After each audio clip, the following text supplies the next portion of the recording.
Well, good morning. Here it is. Of course, it's Tuesday morning. It's March 29th, and I hope that you had a good Monday. I hope that you had a great day, if at all possible, and hope that you're doing well this morning. Hope you're well rested and ready to tackle whatever opportunities God gives us today. This morning, I wanted to bring a devotional entitled "Failure Can Lead to Your Greatest Success."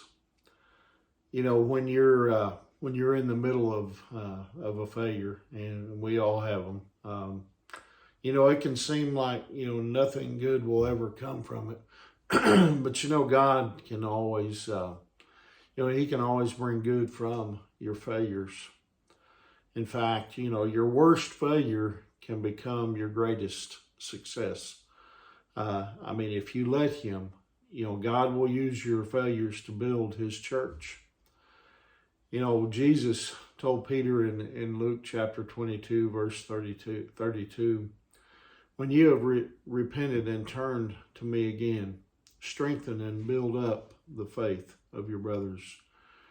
Before Peter had even failed, Jesus, He gave him a vision of how God could use his failure for good. After Peter's failure, when he denied Jesus 3 times. You see, Jesus, he died and then was, of course, resurrected. And when he and Peter met again, on the seashore, if you remember the scene, Jesus, he reminded Peter, of how good, could come from his failure. Now, here's how the conversation went. And this is from John chapter 21, verses 15 through 17. Jesus said to Simon Peter, "Simon, son of John, do you love me more than these?" "Yes, Lord," he said. "You know that I love you." And Jesus said, "Feed my lambs." And again, Jesus said, "Simon, son of John, do you love me?" He answered, "Yes, Lord. You know that I love you." And Jesus said, "Take care of my sheep." The third time he said to him, "Simon, son of John, do you love me?" Peter was hurt because Jesus asked him the third time, "Do you love me?"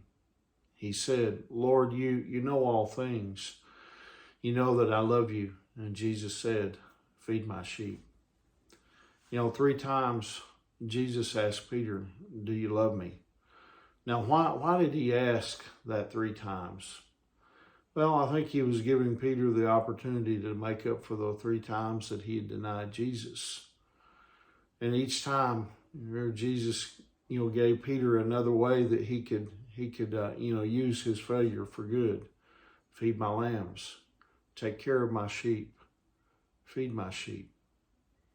On the same night that, Peter had denied Jesus, another disciple, Judas, also failed Jesus. But ultimately Judas, he chose to become a traitor to Jesus, while Peter chose to become a teacher and a leader of Jesus' church. Matthew chapter 16, verse 18, Jesus says, "Now I say to you that you are Peter," which means rock, "and upon this rock I will build my church, and all the powers of hell will not conquer it."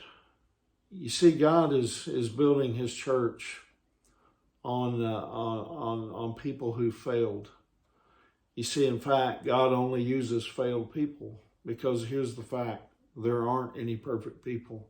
None of us are perfect. Even as believers in Jesus Christ. So, the question that we have to answer is: what are you going to become? What are you going to become from your failure? You see, it's your choice. It's each one of us, the choice that we make, because we are going to have failures. We're going to have moments of weakness and we're going to, and maybe not in the same way, but we deny Christ so many times.